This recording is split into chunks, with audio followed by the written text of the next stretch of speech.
Um, my story is actually quite simple. I arrived in this country 30 years ago with a couple of small children and a couple of briefcases. Since then, my 4 kids have all gone on through high school, they've all gone to university, and now they're very respected professionals in their own right, been very successful.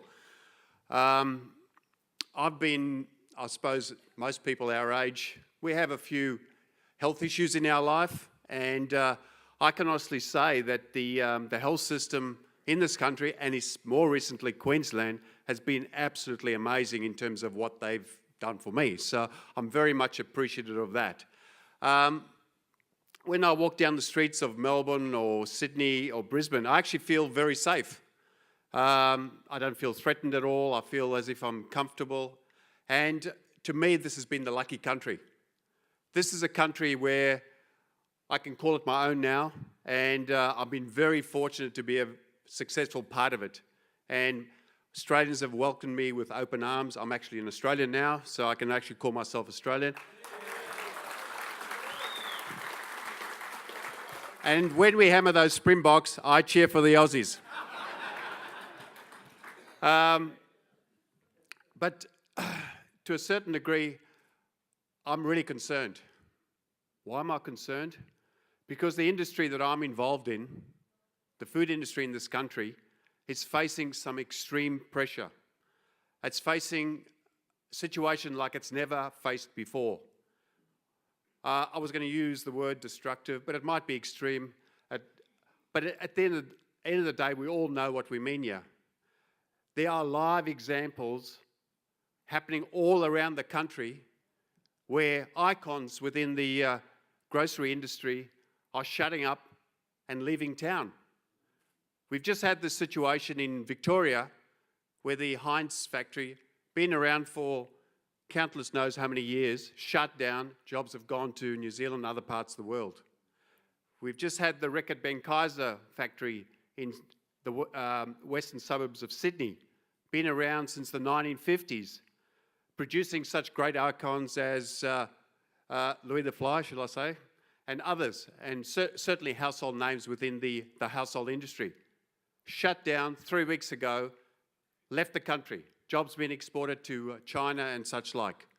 These are household names that are actually leaving Australia and going overseas.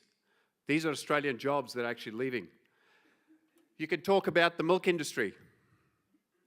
We all know who actually controls the milk industry now. It's Parmalat, who's in a European country. It's Fonterra, which is a New Zealand company. And it's Lion, which is a Japanese brewery, who actually bought dairy farmers probably 3 years ago. The value of their company is now in half. Essentially, they've had to write off half their assets. Over the last couple of weeks, we've had enormous issues trying to get product out of those couple of companies because obviously there's all the cost cutting and everything that goes on inside those businesses that is preventing the production of product coming into the supermarket areas. I mean, these are very, very real life situations that are happening now. And we all know what caused some of that. 12 months ago, Coles launched their $1 a litre milk. We all want to buy cheap milk, don't we? What's going to happen is it's going to be pressure on the whole manufacturing sector. Maybe not now, but certainly as they re-tender their contracts, they're going to be wanting more margin. Therefore, the pressure is going to go back onto the farmers. And we know the issues that those farmers are currently facing at the moment. So right across the whole food industry, we see extreme pressure. Coles have embarked on a massive drive into house brands.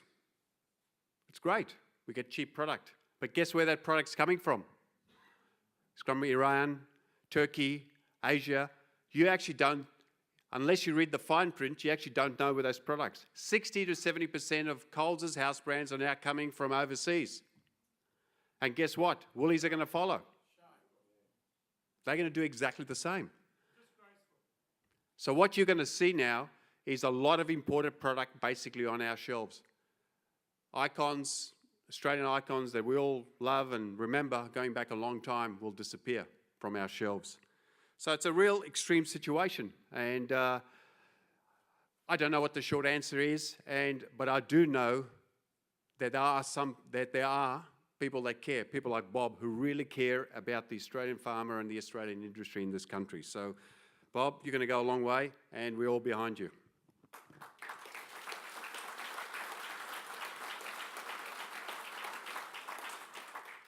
The other big issue that's facing our industry at the moment is a duopoly. It's Coles and Woolies. Now, Coles and Woolies are pretty much the only two supermarkets where you can buy from. We see a bit of Aldi coming through, a bit of Costco coming through now, etc. But essentially, 1,500 supermarkets all around this country are branded Coles and Woolworths. Now, Coles and Woolworths, if you don't know, you probably do know, but Coles have 80% of the packaged good industry in this country, which effectively means the whole grocery industry. They have 60 to 70% of the liquor industry in this country. They have the hardware through Bunnings, and obviously Woolies now embarking on their own chain. Petrol, the cross-subsidisation between petrol is driving all the independent retailers out of business. The industry is being now controlled by two massive duopolies that pretty much control the retailing in this country. And let's not forget about the pokie industry, which Woolies basically control to a large degree. And obviously there's been a lot of debate about the pokie industry in this country as well. So essentially you've got a duopoly that's driving very hard into house brands, importing product overseas. Unfortunately, the only other competitor in the country worth talking about is a company called Metcash, who I used to work with before, and they've got a lot to answer for, because essentially their drive for profits, I'm saying extreme profits, has really put the independents in this country under pressure. So essentially, it's people like me that are fighting a lone battle against the major grocery industry in this country.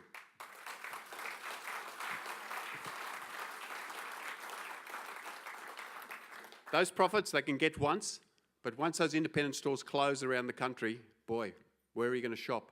Those independent shops are the backbone of a lot of the local communities that you reside in. And it's going to be unfortunate. Australian icons disappearing as we speak. I'm the MD of a independent group called Spar. Essentially, we're based here in Brisbane. We service some 300 stores from north of Cairns to the Victorian border, all the way through. I share a lot of the constituency that Bob does. Places like Boulia, Mount Isa, and all those sort of areas. We service retailers out there. They have to face the extreme situations that you know that people out in the bush do face, which is floods, droughts, God knows what else happens. And these guys are resilient. They get up, they do it again, time and time and time again. And those are the people that Bob works tirelessly for. I met Bob 10 years ago. He would come to the opening of a store, charity fundraiser, he'd be there. Nothing was too much trouble for Bob. He actually worked tirelessly in those communities, well respected around the place. And from my perspective, I wish him nothing but good luck in terms of the endeavours and in terms of the ideals and certainly what he's aspiring to. And I'm sure that Brisbane is one stop, but Canberra, here we come. Thank you very much.